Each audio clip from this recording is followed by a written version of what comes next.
What's going on, everybody? It's your boy Jordan coming at you back with another video. Of course, this one's pertaining to Corey Barrett, who's also known as Tall Guy Car Reviews on YouTube. I watched the two videos that Corey's put out about this. In the initial video, we didn't have much to go off of. We had a little bit of the interaction with that officer, and then you could hear Corey yelling that he was being arrested because the dash cam was left on the dash of his car. And then like a day or so later, we were able to see some video from his brother's camera. And I want to start off by saying I've always had a lot of respect for police officers. I mean, I wanted to be a police officer for the longest part of my life, and it never happened. But I want to make it clear that I'm not really that impressed with this officer that pulled him over. Because, one, when you get pulled over, the officer's supposed to, the officer is to introduce himself, ask you for your license and registration, the general run-of-the-mill stuff, and then they'll tell you why they stopped you. The thing that's bothered me about this is the attitude of the officer from the beginning. If you notice when you watch the video, the officer did not introduce himself. He walked up and demanded keys. Now, asking for keys, that is somewhat of a common practice in law enforcement. Now, I know in some states it can vary, and what I'm referring to is if an officer asks for your keys and you just give them to them, okay, sometimes that gives them enough rights from there on to be able to search your car. You're consenting because you allowed the search or the seizure of your keys. And so sometimes cops use this as a tactic to get into your car. How the law pertains in Arizona on that, I have no idea. But that's plausible. Or it could be that the officer wanted the keys because he wanted to secure it, or that he might have felt that Corey might take off. But the thing about this is that when Corey fights this, it's going to be interesting to hear what this cop's going to say when he has to go on the stand to testify, right? Because the things about the statute in which that his arrest is under, which is 28695. And the thing about that particular statute, which is the aggressive driving, is one key component to that statute is that there has to have been speeding in some capacity. Now, the way the statutes are written, there's some things they talk about that pertain to, school crossings, residential areas, business districts, and like what the speed is or was exceeding in those particular areas. But the other thing is that there has to be a second component. So if speed is one, the other things that it says on the statute, and these are options of which you could meet the criteria, as it talks about failure to obey traffic control devices, or overtaking and passing another vehicle on the right by driving off the pavement, unsafe lane changes, following a vehicle too closely, which I don't know if this is going to be the case in Tall Guy's case, because, well, maybe I should back up. We don't know. Failure to yield to the right-of-way. And that's pretty much the gist of that. So the question is what was Corey doing? Because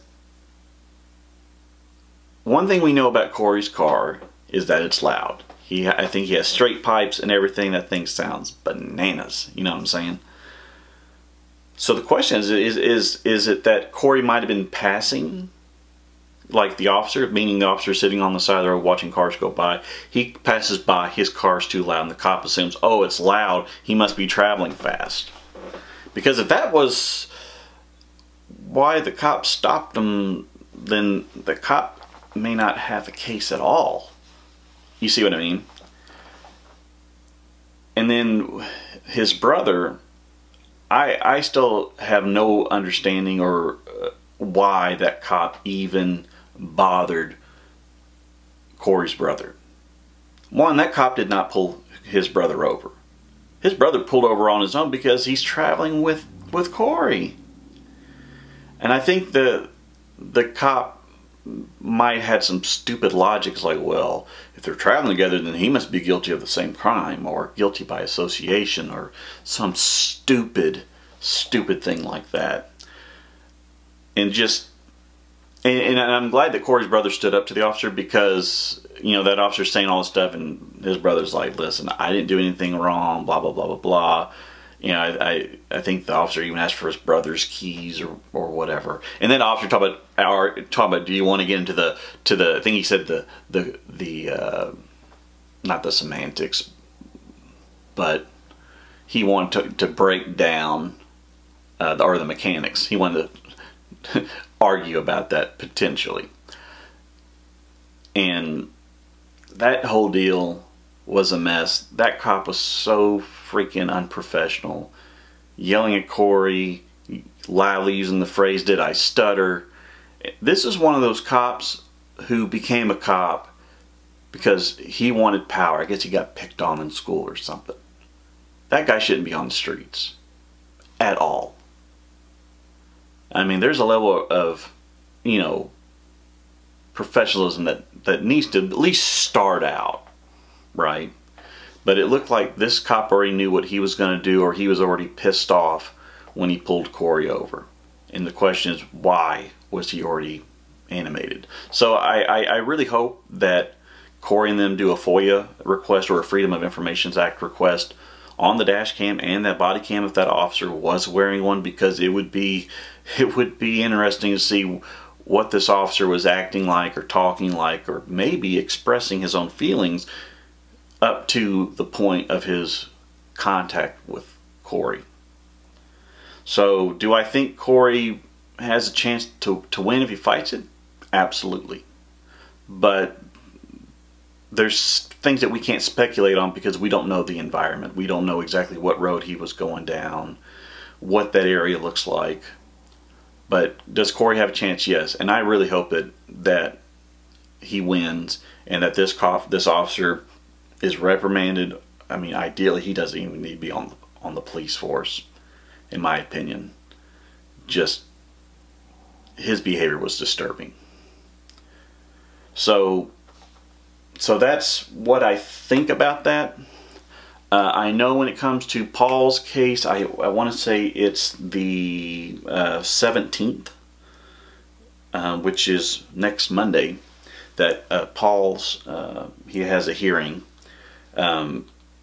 Something interesting though about Paul is I went into the Plainfield inmate search and everything, and I went and found Paul's records.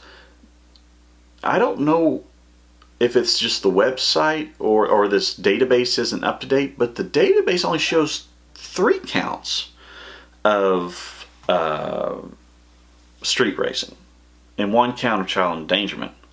So now I did send a message to his mother asking about that, because it's weird to see all these media reports that say 15, I've heard as high as 28, but when I go specifically into the Plainfield database, I only see 3. So I don't know what that's all about. Could it be that they're trying to just get him guilty on some account and they're just reducing the number of charges, or is this going to be some sort of plea arrangement or whatever that's going to translate into? I really don't know. But on the 17th, we will hopefully hear something on Paul's update. But this whole everybody getting pulled over and arrested is just getting crazy. Bananas. And the thing is, it's happened to the very 2 men who are the people that inspired me to get a Hellcat to even begin with. So I just say, just everybody be careful. Still stand up for your rights, and always fight the fight that's, well, worth fighting. So with that, I'm out. Everybody have a great rest of your day, and take care.